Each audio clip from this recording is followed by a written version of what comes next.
வணக்கம் மக்களே. நம்ம சேனல்ல தொடர்ந்து ரிவ்யூஸ் தாங்க பார்த்துக்கிட்டு இருக்கோம். அந்த வகையில இப்ப நம்ம எத பத்தின ரிவ்யூ பார்க்க போறோம் அப்படின்னா, நம்ம கார்த்திக் கதையில மார்ச் 13 என்ன நடக்க போகுது அப்படிங்கிறத பத்தி தான் இந்த வீடியோல பார்க்க போறோம். ஸோ மறக்காம இந்த வீடியோவுக்கு லைக் பண்ணிக்கோங்க. நம்ம சேனலையும் சப்ஸ்கிரைப் பண்ணிட்டு பக்கத்துல உள்ள பெல் ஐகானையும் கிளிக் பண்ணி ஆல்னு செட் பண்ணிக்கோங்க. அப்பதாங்க அடுத்தடுத்து வீடியோஸ் போடும் பொழுது உங்களுக்கு நோட்டிஃபிகேஷன் வரும். சரி வாங்க வீடியோல என்ன நடந்துச்சு அப்படிங்கிறத பத்தி பார்ப்போம். நம்ம கார்த்தி வந்துட்டு அந்த நர்ஸ் கிட்ட கேக்குறாரு, இங்க பாருங்க மேடம், நீங்க உண்மைய சொன்னா மட்டும்தான் அந்த கல்யாணத்தை நிறுத்த முடியும். நீங்க மட்டும்தான் இருக்கிற கடைசி வாய்ப்பு. உடனேயே நர்ஸ் சொல்றாங்க, அந்த மாயா மகேஷ் அப்படிப்பட்ட கேடு கெட்டவங்க. அவங்க ரேவதிங்கிற பொண்ணை ஏமாத்த போறாங்களா? விடக்கூடாது, எப்படியாவது அந்த கல்யாணத்தை நிப்பாட்டணும். இங்க பாருங்க அப்படின்ட்டு அவங்க ஹஸ்பண்ட பார்த்து, என்னங்க நீங்க என்ன சொல்றீங்க? அவர் சொல்றாரு, இங்க பாருமா, ஒரு பொண்ணோட வாழ்க்கையை காப்பாத்துறதுக்காக தானே இவர் ஹெல்ப் கேக்குறாரு, நீ போயிட்டு வாமா. இதை கேட்டதோட அந்த நர்ஸும் சரிங்க அப்படின்னு சொல்லிட்டு பேக் எடுத்துட்டு கார்த்தி கூட கிளம்புறாங்க. கார்த்தி அந்த பொண்ணோட ஹஸ்பண்ட பார்த்து ரொம்ப தேங்க்ஸுங்க அப்படின்னு சொல்ல அவர் சொல்றாரு, இங்க பாருங்க சார், அப்படிப்பட்ட கேடு கெட்டவனுங்களை சும்மா விடக்கூடாது. நீங்க போயிட்டு அவனுங்களை ஒரு வழி பண்ணுங்க சார் அப்படின்னு சொன்னதோட கார்த்தியும் சரிங்க அப்படின்னு சொல்லிட்டு கையெடுத்து கும்பிட்டு நன்றி சொல்லிட்டு அந்த இடத்துல இருந்து கிளம்புறாங்க. இன்னொரு பக்கம் அந்த மகேஷ்னு நினைச்சு நவீன அருணும் ஆனந்தும் கடத்திடுறாங்க. கொண்டு போய் கட்டி போட்டிருக்காங்க. அப்ப நம்ம அருணுக்கும் ஆனந்துக்கும் மகேஷ் எப்படி இருப்பாரு அப்படின்னு சரியா தெரியாது. இன்னொரு பக்கம் நம்ம மயில் வாகனம் அவங்க 2 பேருக்கிட்டையும் இவனை கொண்டு போய் ஒரு இடத்துல கட்டி போடுங்க அப்படின்னு சொன்னதோட அவங்களும் சரி அப்படின்னு சொல்லிட்டு கொண்டு போய் கட்டி போட்டுடுறாங்க. அப்புறமா மயில் வாகனம் இங்கேருந்து மண்டபத்துக்கு வராரு. வந்துட்டு நேரா பாட்டிக்கிட்ட, பாட்டி நம்ம நினைச்ச காரியம் சக்சஸ். இதை கேட்டதோட பாட்டி சொல்றாங்க, சூப்பர்டா. சரி, எந்த சொதப்பலும் நடக்கலையே. மயில்வாகனம் சொல்றாரு, பாட்டி ஒரு சொதப்பலும் நடக்கவே இல்லை, நம்ம நினைச்ச மாதிரி அவனை கடத்தியாச்சு. இனிமே இந்த கல்யாணம் அந்த நம்ம கார்த்திக்கும் ரேவதிக்கும் தான் நடக்கும். இதுல எந்த வித மாற்றமும் இல்லை. இது கேட்டதோட பரமேஸ்வரி பாட்டியும் சரி, எங்க சொதப்பிடுவீங்களோன்னு நினைச்சேன், சரியா விஷயத்த முடிச்சிட்டீங்க. மயில் வாங்கணும் சொல்றாரு, பாட்டி நாங்கெல்லாம் யாருன்னு நினைச்சீங்க அப்படின்னு. அதுக்கப்புறம் அருணும் ஆனந்தும் நேரா நவீனை கட்டி போடுறாங்க. நவீன் சொல்றாரு, டேய் யார்ரா நீங்க, எதுக்குடா என்னை கட்டி போடுறீங்க? அருண் சொல்றாரு, ஏய் நீ இருந்தா தானே கல்யாணம் நடக்கும். அதுக்கு நவீன் சொல்றாரு, இங்க பாருங்க, நான் ரேவதியோட வாழ்க்கையை காப்பாத்துறதுக்காக தான் வந்திருக்கேன். அருண் சொல்றாரு, ஹே வாய முறா அப்படின்ட்டு நவீனோட வாயை பிடிச்சு கட்டி போடுறாங்க. கை காலையெல்லாம் கட்டி போட்டுட்டு அருண் சொல்றாரு, கல்யாணம் முடிஞ்ச அப்புறம் நீ வா அப்படின்னு சொல்லிட்டு கட்டி போட நவீன் சொல்றாரு, இந்த பாருங்க என்னை விட போறீங்களா இல்லையா அப்படின்னு. அப்ப அருண் சொல்றாரு, டேய் இவன் என்னடா ஓவரா பேசுறான், வாயை கட்டுறா அப்படின்னு சொல்லிட்டு நவீனோட வாயை பிடிச்சு கட்டி போடுறாங்க. அப்ப நவீன் நினைக்கிறாரு, இவனுங்க அந்த மகேஷ் மாயாவோட ஆளா இருப்பாங்க போல. நான் ரேவதியை கல்யாணம் பண்ணிக்க வந்திருக்கேன்னு தெரிஞ்சதோட என்னை கடத்திட்டாங்க போல அப்படின்னு நவீன் நினைக்கிறாரு. ஐயோ எப்படியாவது கார்த்திகிட்ட சொல்லணுமே, மொபைல் வேற கையில இல்லையே அப்படின்ட்டு நவீன் ரொம்ப பதட்டத்துல இருக்காரு. அதுக்கப்புறம் அருணும் ஆனந்தும் சரி, இந்த இடத்துல இருக்க வேணாம், நேரா நம்ம அங்க போவோம், இங்க என்ன நடக்குது அப்படிங்கிறத பார்ப்போம் வா அப்படின்னு சொன்னதோட ஆனந்தும் சரி அப்படின்ட்டு அருண் சொல்றாரு, சரி நல்லா கட்டி போட்டுட்டியல்ல அண்ணா. ஆனந்த் சொல்றாரு, அதெல்லாம் நல்லி கட்டி போட்டுட்டேன், எவனும் இவனை காப்பாற்ற முடியாது அப்படின்ட்டு கதவை சாத்திட்டு அருணும் ஆனந்தும் மறுபடியும் நேரா மண்டபத்துக்கு வராங்க. வந்துட்டு நேரா பாட்டிக்கிட்ட, பாட்டி சக்சஸ். அப்ப பரமேஸ்வரி சொல்றாங்க, சரி அவன் தப்பிச்சு வர முடியாத அளவுக்கு கட்டி போட்டுட்டீங்கல்ல. அப்ப அருண் சொல்றாரு, அதெல்லாம் அவன் அந்த இடத்த விட்டு வெளியிலே வர முடியாது. இது கேட்டதோட பாட்டியும் சரிடா அப்படின்னு சொன்னதோட இன்னொரு பக்கம் மகேஷ் நேரா நம்ம மாயா கிட்ட, மாயா எதுக்கு மாயா என்ன வேற ரூமுக்கு வர சொன்ன? அப்ப மாயா சொல்றாங்க, இங்க பாரு, இங்க வந்திருக்கால ஒரு பரமேஸ்வரி பாட்டின்னு ஒருத்தி, அவ உன்னை கடத்துறதுக்காக திட்டம் போட்டா, அந்த மயில் வாகனம் ராஜராஜா அவங்க கூட சேர்ந்துக்கிட்டு. அப்ப மகேஷ் சொல்றாரு, என்ன மாயா சொல்றாங்க, ஆமாண்டா, எப்படியோ நான் அந்த பக்கமா போனேன்னா அவங்களோட திட்டத்தை காதல வாங்கிட்டேன். அதனாலதான் ஒருத்தன் வந்தான்னு அவனை அந்த ரூமுக்குள்ள விட்டுட்டு உன்னை கூட்டிட்டு வந்துட்டேன். இந்நேரம் நீன்னு நினைச்சு அவனை கடத்திருப்பானுங்க. இது கேட்டதோட மகேஷ் சொல்றாரு, நல்ல வேளை மாயா தப்பிச்சிட்டேன். மாயா சொல்றாங்க, டேய் அவனுங்க உன்னை கடத்துறதுல தாண்டா குறியா இருக்கானுங்க. நீ இந்த இடத்த விட்டு போனீன்னா கல்யாணத்தை அந்த டிரைவர் பையலோடையோ இல்ல அந்த பரமேஸ்வரியோட பேரன் கார்த்திகுடையோ நடத்துறதுக்காக பிளான் பண்ணிக்கிட்டு இருக்காங்க. இங்க பாரு, நீ இந்த ரூமை விட்டு வெளியிலே வர வேணாம். கரெக்டா மனமேடிக்கு உன்னை கூப்பிடுவாங்கல்ல, அப்ப மட்டும் நீ வந்தா போதும். இது கேட்டதோட மகேஷும் சரி அப்படின்னு சொல்ல மாயா சொல்றாங்க, சரி நீ இங்கே இரு, உனக்கு என்ன வேணும்னாலும் என்கிட்ட கேளு, வேற யாரையும் நீ பார்க்காத.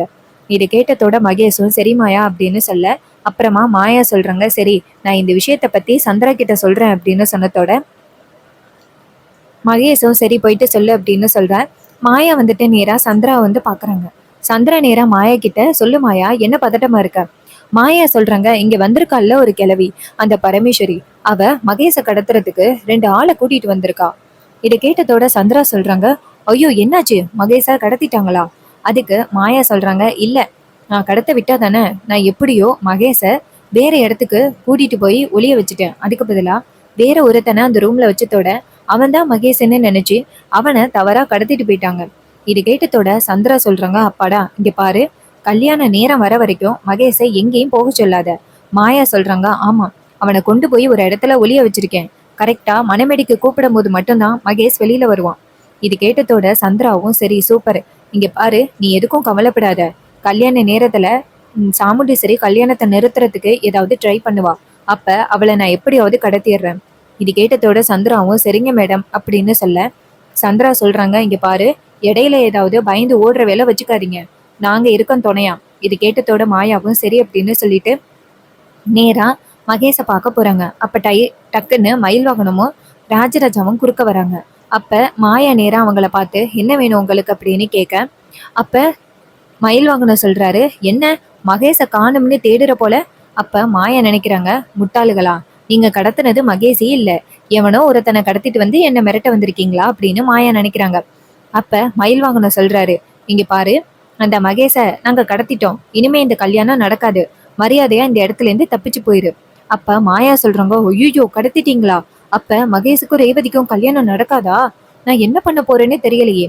அப்ப மயில் வாகனம் சொல்றாரு, இங்க பாரு, இப்ப கூட உனக்கு ஒரு சான்ஸ் கொடுக்குறோம், இப்பவே இந்த மண்டபத்தை விட்டு தப்பிச்சு ஓடிரு, இல்லைன்னா உனக்கு நல்லது இல்ல.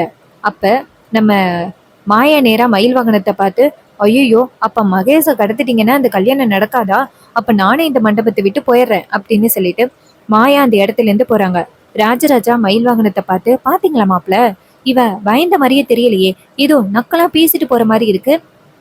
மயில் வாகனம் சொல்றாரு, ஆமா எனக்கும் அப்படிதான் தெரிஞ்சிச்சு, மகேஷ கடத்தியாச்சுன்னு சொல்றேன், இவ கொஞ்சம் கூட ஃபீல் பண்ணாம இருக்கா. அப்ப இவளுக்கு அந்த மகேஷ் மேல அந்த அளவுக்கு காதல் இல்லையோ, மகேஷ் தான் இவ பின்னாடி தெரிஞ்சுக்கிட்டு இருக்கானோ. அப்ப ராஜராஜா சொல்றாரு, மாப்பிள, ஏதோ ஒரு தப்பு நடந்திருக்கு மாப்பிள. மயில் வாகனம் சொல்றாரு, மாமா, எந்த தப்பும் நடக்கல, அதான் அந்த மகேஷ கடத்தியாச்சு இல்ல, இனிமே இவளுக்கு ஆட்ட செல்லுபடி ஆகாது. இது கேட்டதோட ராஜராஜாவும் சரிங்க மாப்பிள அப்படின்னு சொல்லிட்டு அந்த இடத்துல இருந்து போறாங்க. அப்புறமா நம்ம கார்த்தி அந்த நர்ஸை கூட்டிக்கிட்டு வந்துகிட்டு இருக்காங்க. அப்ப நர்ஸ் நேரா கார்த்தி கிட்ட, இங்க பாருங்க சார், நீங்க எதுக்கும் கவலைப்படாதீங்க, கல்யாணம் அந்த அளவுக்கு சீக்கிரம் நடந்துராது, நான் எப்படியாவது அந்த ரேவதி மேடத்துக்கிட்ட சொல்லி இந்த கல்யாணத்தை நிப்பாட்டிடுறேன். அப்ப கார்த்தி சொல்றாரு, சரிங்க மேடம், ரொம்ப தேங்க்ஸ். அப்ப நர்ஸ் சொல்றாங்க, சார் நீங்க கவலைப்படாதீங்க சார், அந்த மாதிரி ஒரு கேடு கெட்ட ஒருத்தனை எப்படி சார் நல்ல பொண்ணுக்கு கல்யாணம் பண்ணி கொடுக்க முடியும், நான் எப்படியாவது சொல்லி கல்யாணத்தை நிப்பாட்டிடுவேன். அதுக்கப்புறமா பரமேஸ்வரிய காமிக்கிறாங்க. பரமேஸ்வரி ரொம்ப கெத்தா உட்காந்துருக்க. அப்ப சாமுண்டீஸ்வரி நேரா மணமேடைக்கு வராங்க. அப்ப சாமுண்டீஸ்வரிக்கு பக்கத்துல சந்திராவும் நிக்கிறாங்க. பரமேஸ்வரி எல்லாரும் போயிட்டு சேர்ல உட்காடுறாங்க. நம்ம ராஜராஜாவும் மயில் வாகனமும் ரொம்ப சந்தோஷத்துல இருக்காங்க. எப்படியும் அந்த மகேஷ் வரமாட்டான், கடைசி நேரத்துல கார்த்திக்கும் ரேவதிக்கும் தான் கல்யாணம் நடக்க போகுது அப்படிங்கிற ஒரு சந்தோஷத்துல மயில் வாகனமும் ராஜராஜாவும் இருக்காங்க, பரமேஸ்வரியும் இருக்காங்க. அதே நேரத்துல ஐயர் வந்துட்டு மாப்பிள்ளைய கூப்பிடுங்க அப்படின்னு சொன்னதோட நம்ம சந்திரா வந்துட்டு மாப்பிள்ளைய கூப்பிட்டுவாங்க அப்படின்னு சொல்ல, மாயா அந்த இடத்துல நின்றுகிட்டு இருக்கிறவங்க, இந்தா கூட்டிட்டு வர மேடம் அப்படின்னு சொல்ல, இதை கேட்டதோட மயில் வாகனம் ராஜராஜாவை பார்த்து, என்ன மாமா இது, மகேஷ் இங்கே இல்ல, இவ கூட்டிட்டு வரேன்னு சொல்றான்.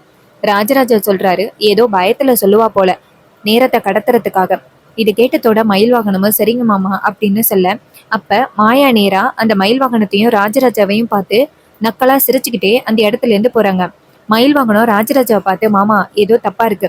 ராஜராஜா சொல்றாரு, அதான் மாப்பிள்ள எனக்கும் சந்தேகமா இருக்கு. அப்ப மாயா இங்கேருந்து போயிட்டு நேரா மகேஷ கூட்டிட்டு வராங்க. அப்ப மகேஷ கூட்டிட்டு வரதை பார்த்ததோட நம்ம மயில் வாகனமும் ராஜராஜாவும் ரொம்ப அதிர்ச்சி ஆகுறாங்க. அருண், ஆனந்த், பரமேஸ்வரி அப்படின்னு எல்லாருமே ஷாக் ஆகுறாங்க. மணமேடைக்கு மகேஷ் வராரு. வந்துட்டு எல்லாரையும் வணக்கம் சொல்றாரு. அப்ப ஐயர் வந்து பூஜை பண்ணி அந்த மகேஷ் கிட்ட பட்டு வெட்டி பட்டு சட்டையை கொடுக்குறாங்க. சாமுண்டீஸ்வரி இதையெல்லாம் பார்த்துட்டு அமைதியாவே தான் இருக்காங்க. சந்திரா நினைக்கிறாங்க, என்ன சாமுண்டீஸ்வரி எதுவுமே பேசாம அமைதியாவே இருக்கா, இவ எப்பதான் அவளோட பிளானை எக்ஸிக்யூட் பண்ண போறா, அதுக்குள்ளேயே இவளை கடத்தணுமே அப்படின்னு சந்திரா நினைக்கிறாங்க. அப்ப நம்ம சாமுண்டீஸ்வரி மகேஷை பார்த்து, மாப்பிள்ள, பட்டு வேட்டி பட்டு சட்டையை கட்டிக்கிட்டு வாங்க அப்படின்னு சொன்னதோட மகேஷும் சரி அப்படின்னு சொல்லிட்டு அந்த இடத்துல இருந்து போறாரு. அவரு போறத பார்த்துட்டு மாயா நேரா மயில் வாகனத்தை பார்த்து நக்கலா சிரிக்கிறாங்க. மாயா நேரா மகேஷை பார்த்து, மகேஷ் இத பட்டு வேட்டி பட்டு சட்டையை போட்டுட்டு வாங்க அப்படின்னு சொன்னதோட மகேஷும் சரிங்க நீ அப்படின்னு சொல்லிட்டு போறாங்க. மயில் வாகனம் ராஜராஜாவை பார்த்து, என்ன மாமா இது, இவனை கொஞ்ச நேரத்துக்கு முன்னாடி தானே மாமா கடத்தணும், இவன் எப்படி வெளியில வந்தான்? அப்ப ராஜராஜா சொல்றாரு, மாப்பிள்ள அப்ப தவறா வேற யாரோ கடத்திருக்கோம் போல. அப்ப இன்னொரு பக்கம் பரமேஸ்வரி அருணையும் ஆனந்தியும் கூப்பிடுறாங்க. அருணும் ஆனந்தும் அந்த இடத்துக்கு வந்ததோட பரமேஸ்வரி அவங்க 2 பேரையும் பார்த்து, டேய் யாரடா நீங்க கடத்துனீங்க? அப்ப அருணும் ஆனந்தும் சொல்றாங்க, பாட்டி நாங்க மாப்பிள்ளைய பார்த்ததில்ல, அந்த ரூம்ல எவனோ ஒருத்தன் இருந்தான், அவனை தான் நாங்க கடத்தினோம். இது கேட்டதோட பாட்டி சொல்றாங்க, டேய் என்னடா இப்படி சொதப்பி வச்சிருக்கீங்க, எவனடா கடத்துனீங்க? அப்ப அருணும் ஆனந்தும் சொல்றாங்க, அதான் பாட்டி தெரியல, சரி நாங்க போய் பாக்குறோம் அப்படின்னு சொல்லிட்டு அருணும் ஆனந்தும் நேரா அந்த நவீன கடத்தி வச்சிருக்கிற இடத்துக்கு போறாங்க. அப்ப பரமேஸ்வரி, ச்சே இவனுங்க கிட்ட இந்த வேலையை கொடுத்ததுக்கு சும்மா இருந்திருக்கலாம் போல. இன்னொரு பக்கம் அருணும் ஆனந்தும் போயிட்டு நேரா நவீனை பார்த்துட்டு, சார் சாரி சார், நீங்க தான் மாப்பிள்ளைன்னு நினைச்சு கடத்திட்டோம். நவீன் சொல்றாரு, இதைத்தானே நான் ஆரம்பத்துல இருந்தே சொல்லிக்கிட்டு இருந்தேன், நான் மாப்பிள்ளை கிடையாது, மாப்பிள்ளை வேற ஒருத்தன், ரேவதியோட வாழ்க்கையை காப்பாத்துறதுக்காக வந்தவன், கார்த்தி கூட்டிட்டு வந்த ஆளு. இதை கேட்டதோட அருணும் ஆனந்தும் அதிர்ச்சியாகி, சரி சாரி சார் வாங்க சார் அப்படின்னு சொல்லிட்டு நேரா நவீனை கூட்டிக்கிட்டு மண்டபத்துக்கு கிளம்புறாங்க. இன்னொரு பக்கம் பாட்டி நேரா மயில் வாகனம் ராஜராஜா கிட்ட போயிட்டு, டேய் என்னடா இங்க நடக்குது? அப்ப மயில் வாகனம் சொல்றாரு, அதான் பாட்டி எனக்கும் புரியல, தவறுதலா வேற யாரையோ கடத்திட்டு போயிட்டாங்க. ஆனா பாட்டி பாத்தீங்களா, கொஞ்ச நேரமா கார்த்தி கூட்டிட்டு வந்த நவீனை காணோம். அப்ப பாட்டி சொல்றாங்க, ஐயோ அப்ப மாப்பிள்ளைன்னு நினைச்சு அவனை தான் கடத்திருக்கானுங்க போல. அப்ப மயில் வாகனம் சொல்றாரு, ஆமா பாட்டி அப்படி கூட நடந்திருக்கிறதுக்கு வாய்ப்பு இருக்கு. பாட்டி சொல்றாங்க, இவனுங்க இதுக்கு மேல ஆய்க்கல, நானே போயிட்டு கடத்தி இருக்கலாம். அப்ப நம்ம மயில் வாகனம் சொல்றாரு, இருங்க பாட்டி என்னதான் நடக்குதுன்னு பார்க்கலாம். இன்னொரு பக்கம் அருணும் ஆனந்தும் நவீனை கூட்டிட்டு வராங்க. நவீன் அங்க வந்ததோட மயில் வாகனம் நவீனை பார்த்ததோட அதிர்ச்சி ஆகுறாரு. நவீனோட முகம் கூட காயமா இருக்கு. அப்ப நம்ம மயில் வாகனம் நேரா நவீனை பார்த்து, மாப்பிள சாரி மாப்பிள. அப்ப நவீன் சொல்றாரு, இங்க பாருங்க என்னை எதுக்கு கடத்தினீங்க? அப்ப பரமேஸ்வரி சொல்றாங்க, இங்க பாருப்பா, அவனுங்க உன்னை அடிச்சதுக்கு நான் உன்னை மன்னிப்பு கேட்டுக்கிறேன். இங்க பாருப்பா, தவறுதெல்லாம் உன்னை கடத்திட்டாங்க, நீ அந்த ஆள் இல்ல, மாப்பிள்ளைன்னு நினைச்சு உன்னை கடத்திட்டாங்க. இதை கேட்டதோட நவீன் சொல்றாரு, இங்க பாருங்க எனக்கு உடம்புற காயமாயிருச்சு, நான் ஹாஸ்பிட்டல் போனாதான் சரியாகும், நான் போயிட்டு வரேன் அப்படின்னு சொல்லிட்டு அந்த இடத்துல இருந்து போனதோட நம்ம மயிலாகன சொல்றாரு, ஐயோ கார்த்திக் மட்டும் இந்த விஷயம் தெரிஞ்சிச்சு நம்மள சும்மா விட மாட்டானே. அப்ப பரமேஸ்வரி சொல்றாங்க, இங்க பாருங்க அதை நான் சொல்லிக்கிறேன், இப்போதைக்கு அந்த மகேஷை எப்படி கடத்துறது மட்டும் யோசிங்க. இன்னொரு பக்கம் நம்ம ரேவதியை மணமேடைக்கு கூப்பிட்டு ரேவதிக்கு கல்யாண புடவையை கொடுக்குறாங்க. ரேவதி கல்யாண புடவையை வாங்கிக்கிட்டு போறாங்க. சாமுண்டீஸ்வரி இதை பார்த்துட்டு, இதுதான் சரியான நேரம், நம்ம பிளானை எக்ஸிக்யூட் பண்ணணும் அப்படின்ட்டு சாமுண்டீஸ்வரி நினைக்கிறாங்க. இன்னொரு பக்கம் நம்ம மாயா பரமேஸ்வரி அவங்க எல்லாரும் பேசிக்கிட்டு இருக்க இடத்துக்கு வராங்க. வந்துட்டு நேரா மாயா பரமேஸ்வரியை பார்த்து, என்னாச்சு அப்படின்னு கேட்க பரமேஸ்வரி மாயாவை பார்த்து, ஏய் உனக்கு இங்க என்ன வேலை? அப்ப பரமேஸ்வரி கேட்குறாங்க, எதுக்காக இங்க வந்த? அப்ப மாயா சொல்றாங்க, இங்க பாருங்க எல்லாரும் சேர்ந்து என்ன கேவலமான திட்டத்தை போட போறீங்கன்னு கேட்க வந்தேன். அப்ப பரமேஸ்வரி சொல்றாங்க, உனக்கு திமிரு அதிகண்டி. அப்ப மாயா சொல்றாங்க, இங்க பாரு, இந்த கல்யாணத்தை எப்படியாவது நிப்பாட்டலாம் அப்படின்ட்டு மகேஷை கடத்துறதுக்கு பாத்தீங்கல்ல, நீங்க என்ன நினைச்சாலும் கண்டிப்பா மகேஷை இந்த இடத்துல இருந்து போக வைக்க முடியாது. நீங்க என்ன பிளான் பண்ணாலும் ஈஸியா அதை ஊதி தள்ளிட்டு போய்கிட்டே இருப்பேன்.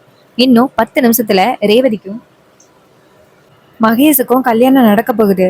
கல்யாணம் நடந்து முடிஞ்ச பிறகு உங்க எல்லாருக்கும் இருக்கு. ஃபர்ஸ்ட் அந்த டிரைவர் பையன் ராஜா இருக்கான்னு அவனை துரத்தி அடிப்பேன். அதுக்கப்புறம் மொத்த சொத்தையும் மகேஷ் பேருக்கு எழுதிட்டு, அதுக்கப்புறம் சாமுண்டீஸ்வரியை விரட்டி அடிச்சுட்டு, அவளோட பொண்ணுங்களையும் விரட்டி அடிச்சுட்டு, மொத்த சொத்தையும் என் பேருக்கு எழுத போறேன், நான் அந்த வீட்டோட ராணி ஆக போறேன் அப்படின்னு சொன்னதோட நம்ம பரமேஸ்வரி நேரா மாயாவை பார்த்து, இங்க பாருடி, நான் யாருன்னு தெரியாம உன் திமிருக்கு நீ பேசிக்கிட்டு இருக்க, இங்க பாரு, நீ என்ன திட்டம் போட்டாலும் எதுவும் செக்கு செல்லுபடி ஆகாது, நான் யாரு அப்படிங்கிறத இன்னும் கொஞ்ச நேரத்துல நிரூபிக்கிறேன். அப்ப மாயா சொல்றாங்க, நான் யாருன்னு உங்களுக்கு தெரியல, அதான் என்கிட்ட வாழாட்டுறீங்க. இன்னும் கொஞ்ச நேரத்துல மகேஷுக்கு ரேவதிக்கும் கல்யாணம் நடந்து முடியட்டும், அப்புறம் இருக்கு உங்களுக்கு அப்படின்னு சொன்னதோட நம்ம பரமேஸ்வரி நேரா மாயாவை பார்த்து முறைக்க மாயா அந்த இடத்துல இருந்து போறாங்க. மாயா போனதோட நம்ம பரமேஸ்வரி சொல்றாங்க, டேய் என்னடா இவ இப்படி ஸ்ட்ராங்கா பேசுறா? அப்ப நம்ம மயில்வாகனம் சொல்றாரு, பாட்டி இவங்க இப்படி ஸ்ட்ராங்கா பேசுறாங்க அப்படின்னா இவங்களுக்கு பின்னாடி நம்ம வீட்டுல வேற யாரோ ஒருத்தவங்க உதவி பண்றாங்க. பரமேஸ்வரி கேக்குறாங்க, வேற யாரா இருக்கும்? அந்த சந்திராவா தான் இருக்கும், அவ தான் கண்டிப்பா இந்த மாயாவுக்கு உதவி பண்ணுவா. இந்த மாயாவும் மகேஷும் கேடு கெட்டவங்கன்னு தெரிஞ்சும் தான் சொந்த பொண்ணு மாதிரி இருக்க ரேவதிய எப்படி வந்துட்டு கல்யாணம் பண்ணி கொடுக்க தோணுது அவளுக்கு.